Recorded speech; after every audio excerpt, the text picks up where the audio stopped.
Hello, and welcome to the Godless Moms podcast. Today, we are going to be talking about a sensitive topic, so just a bit of a trigger warning beforehand. There's probably going to be discussions of abuse and things that might be a little bit triggering to some of you. So consider before you tune in, please. And before we start, I just wanted to mention that you can follow both myself and Janice in the links down below. And you can go sign up for Janice's Divorcing Religion workshop or her one-on-one coaching. And you will absolutely not regret doing that. The link to that is down below as well. And you can sign up to become a member of International Association of Atheists, and your membership dues go towards saving atheists who are in extreme danger for being an atheist all over the world. The link to that is also down below. Plus, you'll find the links to our audio version, which is on iTunes, Google Podcasts, all those fun podcast places. So this is my lovely co-host, Janice. How are you doing today, Janice? Well, I'm feeling a little better now. Earlier, I was very angry, as you will probably find out as we get into our topic. As you said, it is a sensitive topic about cultural genocide that has been perpetrated against Indigenous peoples, not just in Canada, but around the world, and in the name of religion. And I, of course, was raised deeply religious and was married to a pastor and was quite a fundamentalist for most of my life. So now I'm quite the opposite, proud heathen. Yeah. And before we start, we wanted to do, in honor of today's topic, start a new tradition around here, which is land acknowledgement, something that we do here in Canada. All of our politicians do it at their press conferences and stuff like that. And that's where we acknowledge the fact that we are currently on the unceded land of the Syilx. That's it. Syilx. Okanagan peoples. And of course, we are very grateful for that. Such beautiful, beautiful land. Mm-hmm. So this topic came up because of the recent headlines, this very, very sad headlines that recently they discovered over 200 deceased children. Well, the remains of over 200 children at a residential school that is very, very close to where Janice and I live. And it's obviously something that I guess like there was just always some knowledge that things like that would be found, like things like that existed just because of our history. And we know that our history with residential schools led to stuff like that. And if you don't know, a residential school is a religious run school, Christian run school, that they set up during the early years of Canada, when Canada was just a baby, and even before that, where they would take Indigenous kids from their families and put them into these residential schools and essentially whitewash them. And So they were boarding schools. Yeah. And most of these kids never ended up going back home for various reasons. Some of them would be adopted out to white families, and now we are learning that a lot of them died. And so it's quite the emotional topic. It's pretty difficult to talk about, to be honest. Mm-hmm. Yeah, and this school that, pardon me, was recently in the news was a Kamloops residential school, and it was in operation from 1890 to 1977. It was one of the largest residential boarding schools in Canada, and actually over 150,000 First Nations, Inuit, and Métis youngsters were forcibly enrolled in residential schools throughout Canada's history. So there was a sign erected at that Kamloops, at the site of the Kamloops residential school, I think in 2019. And so it talked about the fact that there were terrible abuses and atrocities that went on there, but they only recently used ground penetrating radar to find the bodies, the remains buried underneath the ground of 215 children, some as young as 3 years old. Ahmed says, does residential school always mean religious? In Canada, yeah, I think it does. And so it was, the residential schools were set up in cooperation, the government of Canada, and mainly the Roman Catholic Church, but also the Anglican Church, the Methodist Church, the Presbyterian Church, and the United Church. And it wasn't just in Canada. This happened also across the United States. And we certainly know that it happened in Australia, New Zealand, and Central and South America as well. Any place that Christian missionaries can go, they try and get into those places. And so back in the day, what they did was to set up these schools. They would tear children away from their parents, away from their families, away from their tribes, and force them into these schools. They would cut their hair. They would punish them for speaking their language. They all had to learn English. And they systematically tried to wipe away any traces, any residue of their heritage. And as Courtney said, a lot of them never did get to go home. So something that's related that I wanted to bring up, in Canada, we also had something called the 60s scoop. And that refers to a time when social workers, at the behest of the Canadian government and the churches again, went on to reservations and forcibly took children away, ripped them from their parents, and placed them in white evangelical homes. And so that's important to me because that's how my sister came to live with us when I was 4 and she was 7.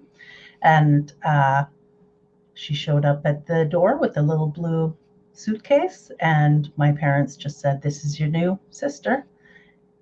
And I didn't know anything about it, and I never thought anything about it. And through the years, the story that I was given from my parents was that we essentially saved my sister from a depraved life on, her reservation where she had been living.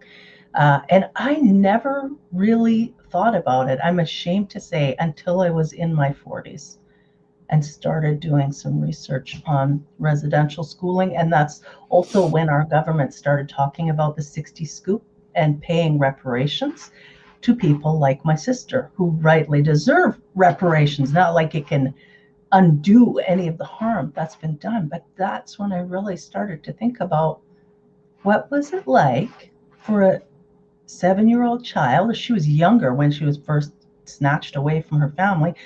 She lived in several different homes before she came to live with us, and she was abused and maltreated in some of those homes.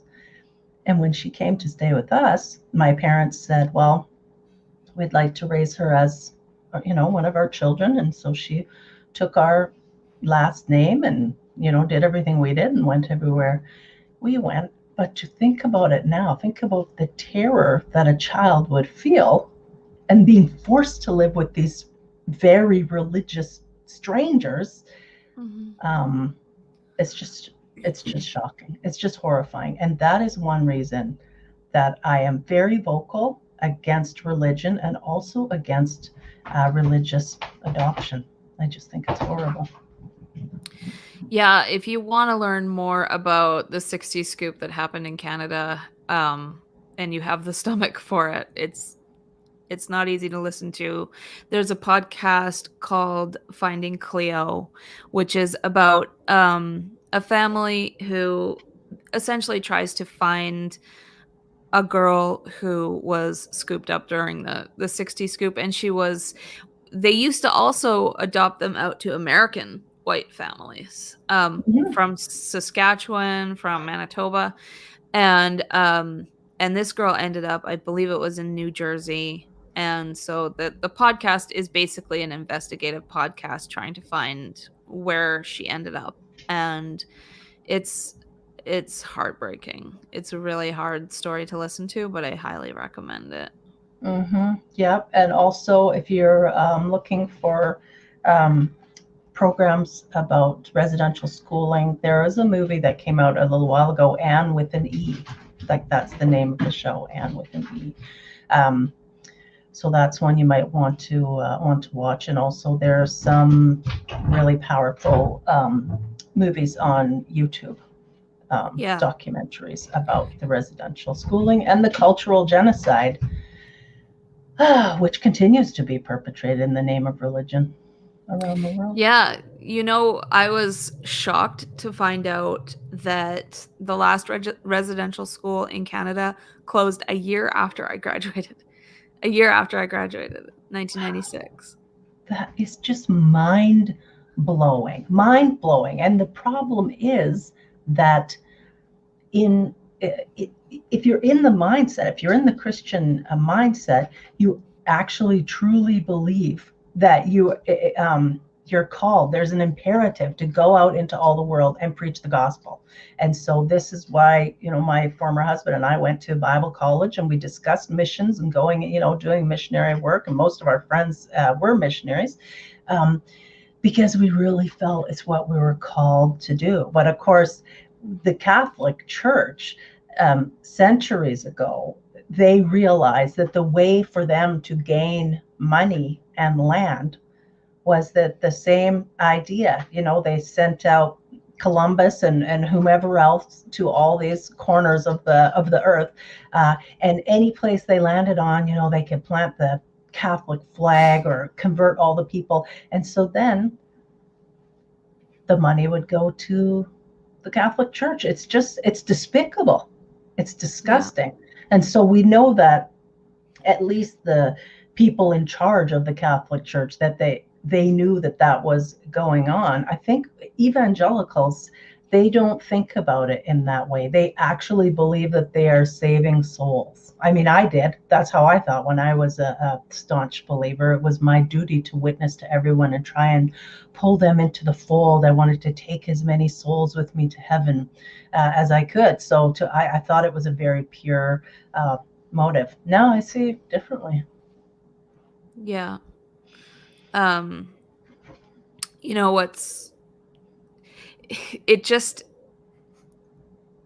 It's crazy to me that an organization that is responsible for this, or in part, obviously the Canadian government had a lot to do with it, but an organization that was responsible, at least in part, for some of this, and that also is responsible for a lot of other terrible, terrible things happening, is still so deeply revered by so many people around the world. Like, I have so much trouble with people who identify with the Catholic Church, especially. I look at them and I'm like, what is wrong with you? Like, what is broken inside of you that you are associated with this by choice? Well, and with Catholicism, it seems that it's almost cultural as well. Like, Protestants wouldn't say you're born a Christian, you die a Christian, but Catholics say you're born Catholic, you die Catholic. And so the indoctrination starts very early, and also it's, the entire community. That's how they're growing up with other Catholics and going to Catholic schools and so forth. So that's how it seems to be somewhat different. I think that the entire Catholic Church should be razed to the ground, totally bankrupted, with every penny going to survivors of sexual abuse. We know that it's like the largest organized pedophile ring in the world, seems to be with Catholic priests, although every church and many organizations do have that same problem. And they want the control and they want secrecy. Of course, predators do. I'm talking about predators. And so they rise to the top in groups where they can have absolute control over children and congregants. I did just want to make one point in case people are interested or wondering. So Canada did have a Truth and Reconciliation Commission. I think it went from 2008 to about 2015. And as a result of that, Canada paid, I think, $1.9 billion settlement with former students of residential schooling. But again, I mean, talk about too fucking little, too fucking late. Yeah. It's you can't do anything to undo that damage that's been done. All we can do now is make sure that we're aware of it, that we talk about it, that we publicize it, that people start to get an understanding that religion is not benign, religion is harmful at its core, and we need to start putting safeguards in place so this never happens again to another child in the name of religion. And I think it's really important to point out, because this is something that the less educated amongst us Canadians always argue when this topic comes up is, this was in the past. Can't you just let it go? Why do we need to pay reparations? This stuff didn't happen to the generation that's around today. It happened to past generations. Yeah, and I didn't do it. Yeah. Yeah, I didn't do it. Why do they deserve my tax money? Blah, blah, blah, blah, blah. And the reason why is we touched on this already, that the last residential school closed after I graduated. So there are still people who alive today who attended residential schools. And they're not that old. And unless you think, well, I guess I am a little old. But the other thing is that it's very much intergenerational, where, like, if you go, one of the biggest problems, we talked about prison last week, and one of the biggest problems in Canada is a very similar problem in the United States, in that our prison population is not reflective of our country's population. It is disproportionately a place where we send Indigenous men mostly. And if you go into a Canadian prison and you sit down and you talk to any one of those Indigenous inmates, they're going to tell you that they were raised by somebody who went to a residential school. They were raised by somebody who was affected by the 60s scoop. And this is the damage that you're creating to a family line that goes down multiple generations. We haven't seen the end of it. My son won't see the end of it. It's going to affect Indigenous people for decades to come. And that's why, they do deserve something. And there's no way to go back and erase what's been done. There's no way to do that. And I think that the government feels that the only thing that they have the ability to do is to provide services, perhaps more services that they might provide to people like you and I, Janice, but also to pay the reparations. And that is why it's important, because it's the least we could do. It's the very least we could do. Yes, and ultimately the solutions are going to have to come from within those communities that have been affected, from within the First Nations communities. It's not acceptable for Caucasians to go barging in there and declaring, I've got the answer to your problems, you just have to do, thus and so. That is not going to fly. It's not going to work. It's completely inappropriate. So what we need to do is offer our support, however that looks. What does that mean? Does that mean I'm contributing financially to a solution that is proposed, or what does it mean? I want to help. However I can help, I want to help. And Kelsey made a great point. She said it's very similar with slavery and the Jim Crow era in the United States. And yes, it is very similar. And you also made an excellent point, Kelsey. If it was a white child, they would call it kidnapping, and they sure the hell would, and something would have been done. Yep, very true.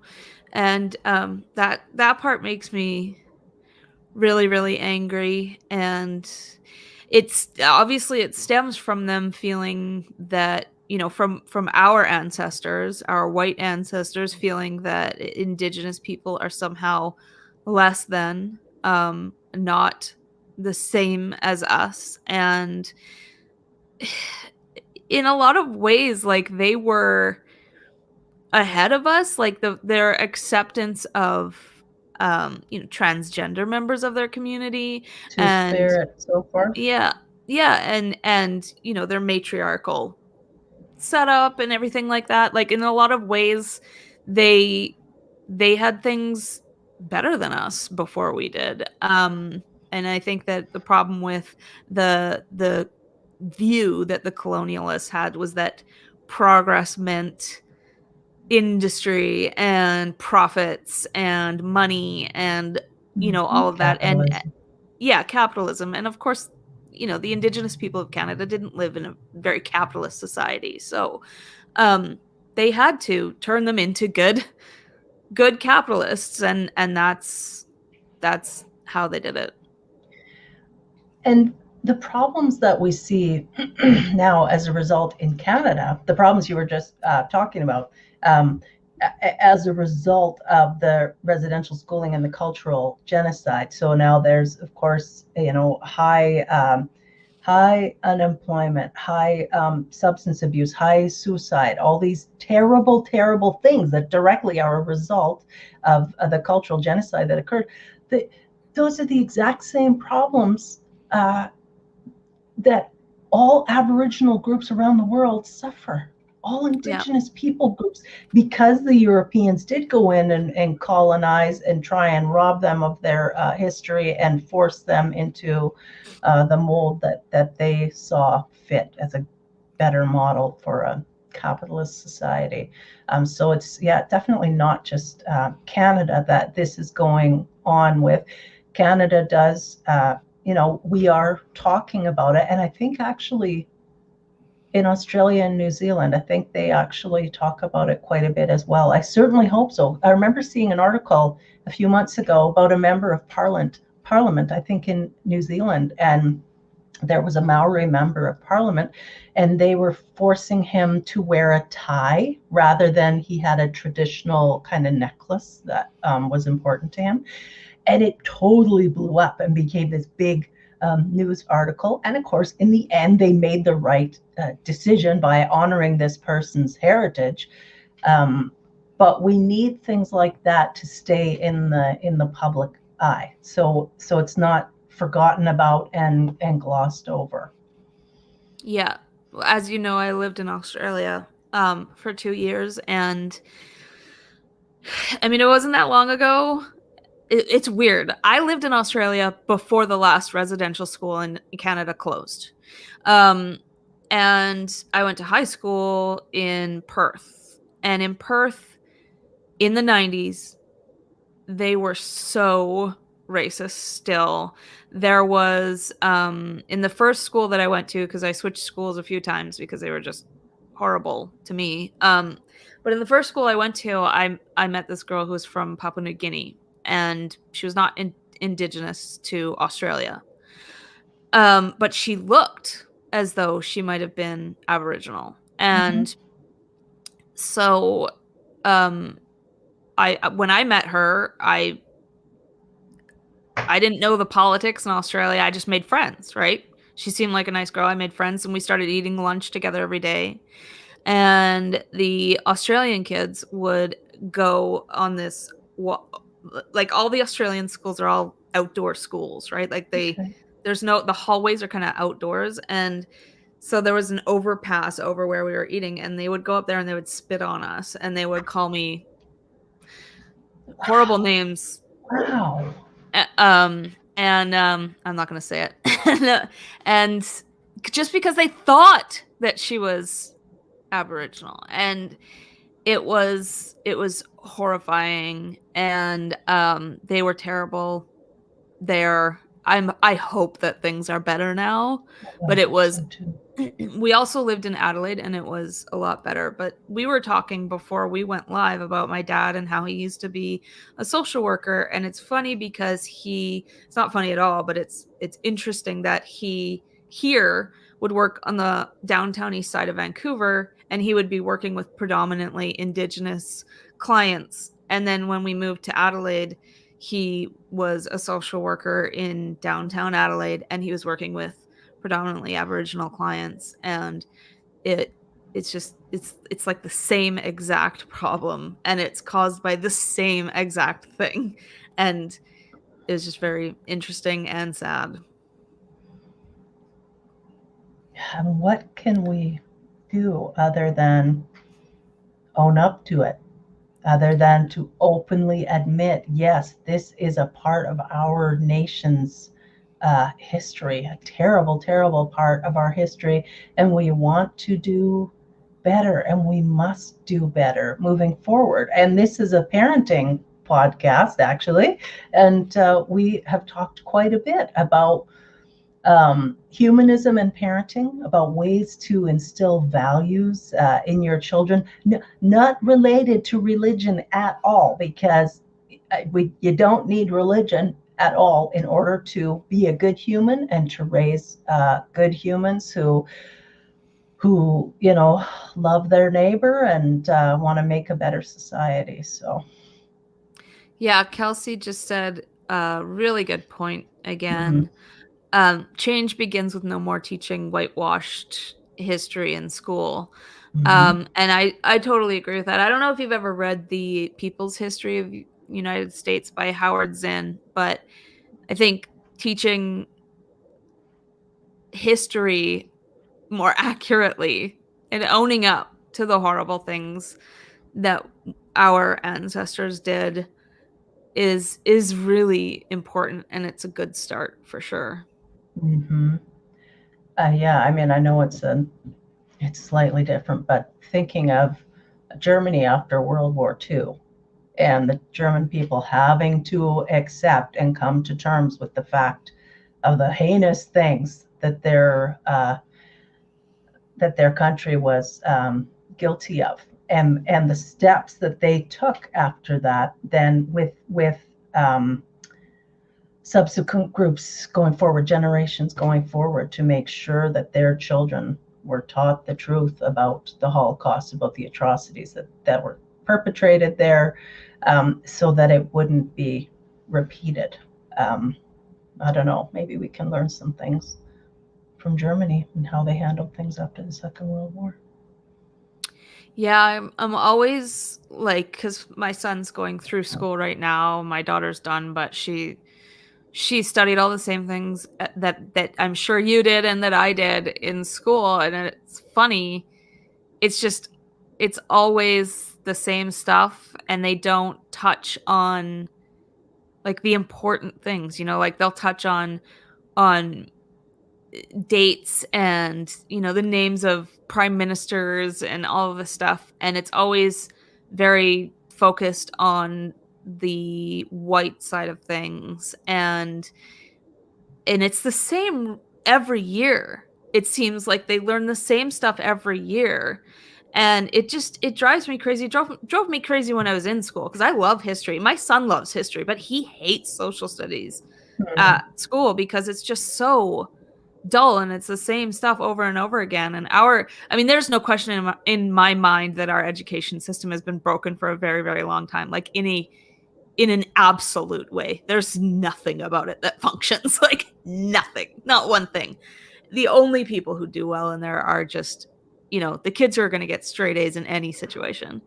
But outside of that, it is broken. They don't engage kids, and they teach a very whitewashed history. And I think that we need to be teaching more how to think, as opposed to like, when I took a history class in high school, the final exam was all I had to memorize names and dates. Yeah. Right? Instead of showing that I understood the concepts and the ideas, which I think is far more important. And that is what teaches critical thought. And that is what keeps people away from religion and allows them to look at the Catholic Church and see the institution for what it is, just an institution that has done nothing but harm the world from its inception. Yep, and I certainly hear from a lot of people who say, well, that's not my religion. You know, Yeah. that some religions some are terrible and may cause trauma, but my religion doesn't cause trauma, and that is such a that answer itself really belies the state of the person who's making that statement. They're so entrenched and brainwashed. Essentially, they just can't see it. It's the system is wrong. Religion is the problem. Not, I mean, yes, there are certain people within the religion that are also terrible and should be, imprisoned for the things that they do. But it's the problem is with the Bible, okay? Hmm. And it's largely the Abrahamic religions that cause so much trouble. But every religion comes with trouble because religions reinforce patriarchy and misogyny and homophobia and us versus them thinking, and they make like it's okay or that it's not that big of a deal. It is a big deal. Yeah, the thing that I like to say is the most like the base problem with religion is faith. The idea that faith is a virtue, Mm. and because the problem with faith is that, and I've had to explain this recently to people in my family who bought into other ideas. It doesn't matter if it's religion, cults, alternative medicine, anti-vax, all that stuff. It's all the same thing. You are basing your opinions on faith, and once you accept the very first thing on faith that in your life, that's when you have taken your standard of evidence and just tossed it in the garbage. And it leaves the door wide open to be led to believe anything else. It leaves the door open to believe things that you otherwise would never accept, such as you are, as a woman, you are less than a man, or that the Catholic Church is some kind of force for good in the world when they have just left a trail of dead behind them. Um, these are the types of things that you can be led to believe once you accept the first thing on faith. So you accept Yes. that God exists. You accept that the Bible is true. You accept that Jesus is the Son of God. These are the things that you accept on faith. And that has left your mind's door open to be led to believe all kinds of heinous things. It's superstition. It's mistaking mythology for fact. Yeah. But the Bible isn't, it's not a collection of true things that actually happen. It's mythology taken from all the religions that came before. Um, and when people build their identity around those beliefs and ideologies, you just are in for a world of trouble. Yeah. Ahmed Adwan said, at least the Christians passed the violence era, I hope. Nope, And that's not true. sadly. If you speak to um, Nigerians right now, there are uh, witches, people who are suspected of being witches who are still being burned at the stake as though we're Mm-hmm. living in the 1600s. Okay. In Uganda, there are missionaries who go there who perpetrate violence against the LGBTQ community. Christianity is not free of violence. It is still a very violent religion. Yes, and Christian nationalism is absolutely on the rise in North America and around the world. Particularly, we see it in the United States now, coming out in their various laws, trying to overturn Roe v. Wade, trying to restrict the rights of women to be in charge of their own reproductive capabilities. And this is another reason why we really need to be shouting out that religion is not benign. If you know a religious person is running for office, don't vote for that person Mm. unless you want them making laws that will affect you directly. Do not support religious people running for office. Support humanists. Support secularists. Do not support religionists. That's for sure. Yeah. Research Seven Mountain theology, Dominion theology, and of course the Christian nationalists also are in bed with the white supremacists in the United States and around the world. Um, So how do you feel about indigenous religion? Because in my opinion, it's never been something that's ever been pushed on me in any way, shape, or form. Nobody's ever showed up on my door, knocking on my door, saying, "Can I talk to you about my indigenous religion and spirituality and stuff like that?" And um, I just feel it is a lot more benign than the Abrahamic religions and the biggest world religions. I'm not a fan of superstition, however it's Yeah. wrapped up. I am a fan of appreciating the environment, wanting to do whatever we can to try and save this earth, environmentally speaking, supporting equality for all people, um, doing good rather than harm. But I don't believe in anything supernatural, and I won't support such beliefs. I'm a naturalist for sure. Yeah. Yeah, that's more or less how I feel. Like I can't, like I won't, I'm not rude to people in public about it or anything like that, but I will definitely just be like, no, I can't ever believe that or accept that. When people are following like their horoscopes and stuff Yeah, like that, like yeah. I'll politely turn my head and roll my eyes a little bit. One of the speakers that we had at the conference on religious trauma a couple weeks ago, which was a huge success, I might add, Yeah. was a gentleman named Jeremiah Kamara. And he is a Black, like capital B, Black documentarian filmmaker. And he has made two really powerful documentaries, one called Contradiction and one called Holy Hierarchy. And they both of them are looking at how integrated the Christian church, Christianity is in the Black community, and the fact that it was the slave masters. So they bought the slaves, brought them over, ripped them away from their home countries, forced them to live violently on their plantations, and then also forced Christianity upon them over and over and over again until they became saturated with it. And now um, that the Black church is a very big part of the capital B Black culture. And it was tricky. It was challenging for me to find um, persons of color to speak at the conference on religious trauma, to speak about how it had negatively impacted them or their people group, because the groups are so saturated. And it's actually similar, I feel, with First Nations here in Canada. Those missionaries did a really good job of violently pounding the idea of Christianity into their heads. So for next year's conference on religious trauma, I want to devote a huge amount of time to this very topic: cultural genocide perpetrated by religion and missionaries and so forth.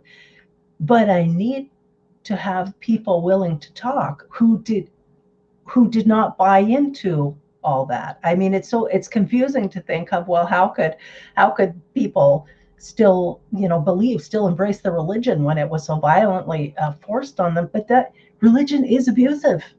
People Yeah. will say that they love God. It's an abusive relationship if it's Mm-hmm. the God of the Bible.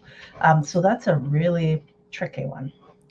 Well, what they essentially do in the residential schools and stuff like that is they create the crisis and then they offer you something to give you comfort. And when Mm-hmm. that's the only thing you have to get any comfort from, of Mm-hmm. course you're going to cling to it. And Mm-hmm. it's easy to judge people who hang on to their religion that was basically forcibly given to them as their own culture was stripped from them. But A, we're on newer generations that don't have any memory of that. And B, it's something that gives them comfort in a world that hasn't been very comforting to them. And so I can understand it. It's frustrating though. It's definitely frustrating. Look at where AA meetings are held. They are held in churches. So people are, it's like they're encouraged to swap one addiction for another. You're going to swap your addiction to a substance to an addiction to Jesus or an addiction to God. So I never recommend AA. I always recommend SMART recovery to my clients, SMART recovery. If you're interested, you can look it up. But I want people to realize that they are powerful on their own. They don't have to be depending on some pretend supernatural deity. Some folks really are appreciative of the group format that AA uses, and there are actually atheist AA groups as well, and agnostic AA groups, so that that's not so tangled up with all the religion. But I feel that too, people who are marginalized, like our First Nations people have been, and they end up just on the very edges of society. Then someone comes and says, "Oh, just come to our church, come and attend Alcoholics Anonymous at our church, and we'll embrace you into the fold." That whole thing, and then it's like you say, Courtney, they're being offered a comfort that they never have, but that comfort is coming from the abuser, from the abusive situation. Yeah, it's a delusional comfort. That's right. And it can be really disturbing when they snap out of that too. But there's an article that's linked down below that you wanted to talk about, Janice.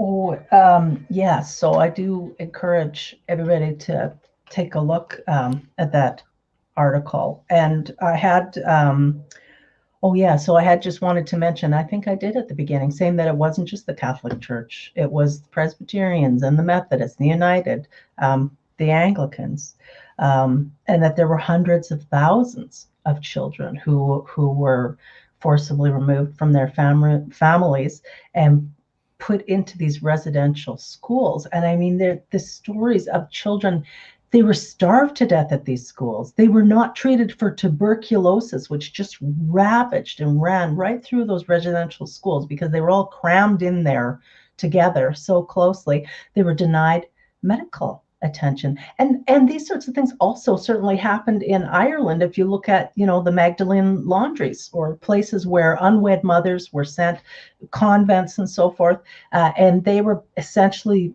made to participate in forced labor, and their children were stripped away from them. And they also received horrible, horrible treatment from the Catholic Church in that regard. So in no way is it only part of Canada's history. It is part of Canada's history, but it's everywhere that religion is around the world. Yeah.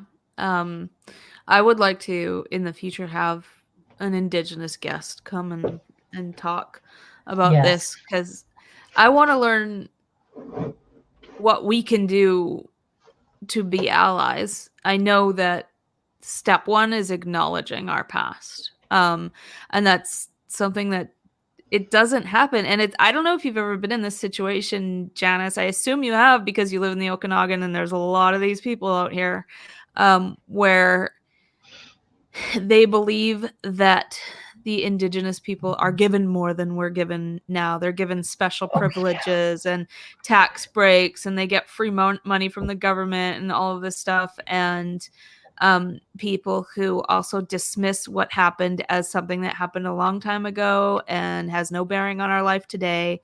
And so I would like to learn from Indigenous people how to be a better ally. I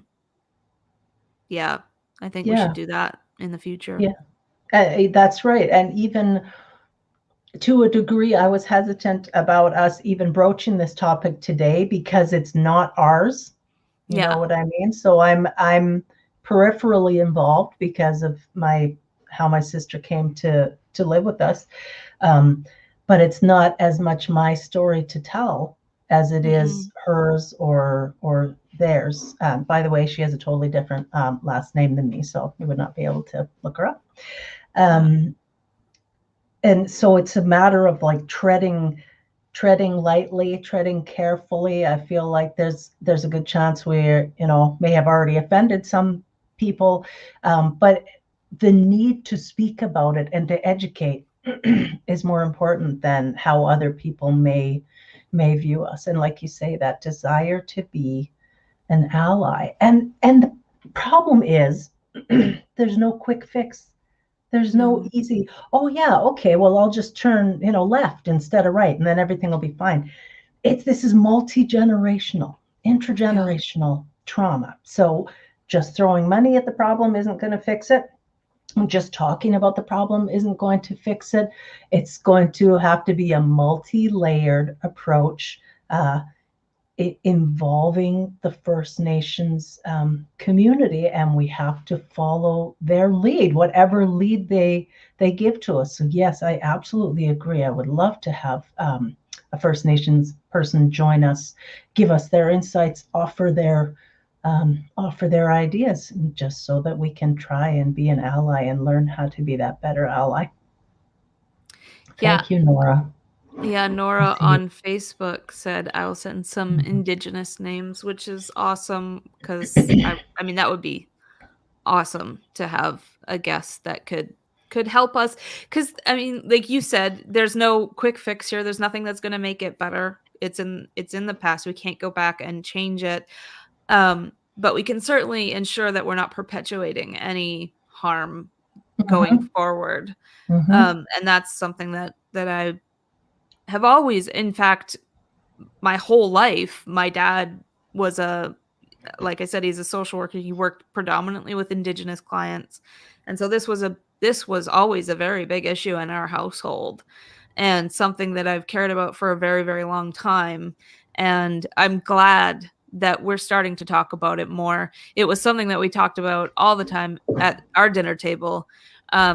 We had portraits of famous chiefs from history in our house, and my dad made me read "Bury My Heart at Wounded Knee," and like half my books are Indigenous stories, and that's just the way that I was raised. So I'm really excited that we are openly talking about it now, because it's always felt like, in any kind of social circle, I've always felt like if this topic ever came up, that I'm the only one who saw it that we're talking about now, and everybody else was just like, oh, they get special privileges, they get to fish where we don't get to fish, and they get to hunt, and yeah, they do, because there's on a Canadian reserve, actually, interesting fact, in Canada they're called reserves, in the States they're called reservations, which is something that I was corrected on by my father-in-law a few years ago. But there's a lot of food insecurity on Canada's reserves, and that's something that you and I don't really struggle with. And like if we live in the Okanagan, and we the town that I live in is wrapped around by a reserve, the Penticton Reserve, and if you take a drive through there, it's vast, it's huge, and there's no grocery stores. There's no Domino's pizza delivering pizzas, right? Like, we're talking kilometers and kilometers and kilometers of space, where if they ordered from Penticton Domino's pizza, it would take 2 hours to get to them. They need to feed themselves. They need to feed their families. And this is the way that they've always lived. And for us to expect that they're going to erect a Great Canadian Superstore in the middle of their reserve is absurd.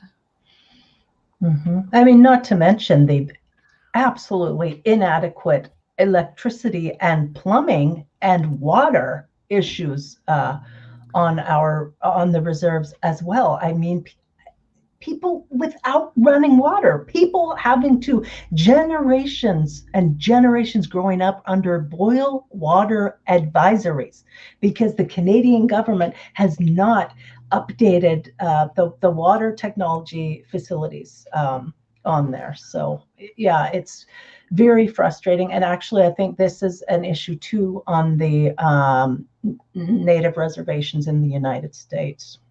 Oh, yeah, for sure it is. And education as well is the access to education is Mhm. limited for children growing up on reserves in Canada.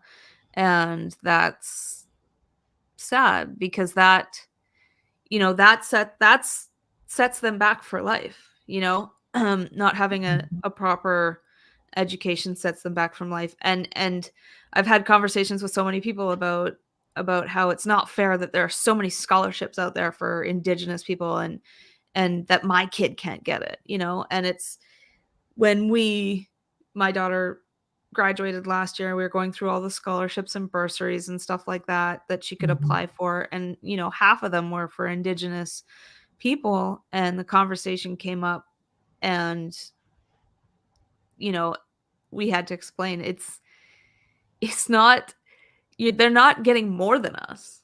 That's barely an attempt to level the playing field. Mhm. Barely, like Mhm. barely an attempt. It doesn't even come close to leveling the playing field. Yep. They are set back from birth because of so many different things. The history of the 60s scoop, the residential schools, that trauma is being passed down generation to generation. Yeah.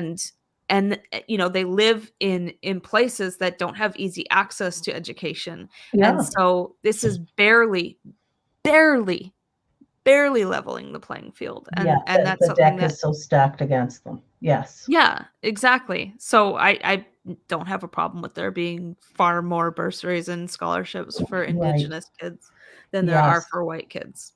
Yeah. I would like to mention, as far as the 60s scoop goes, um, so my folks were and are evangelical.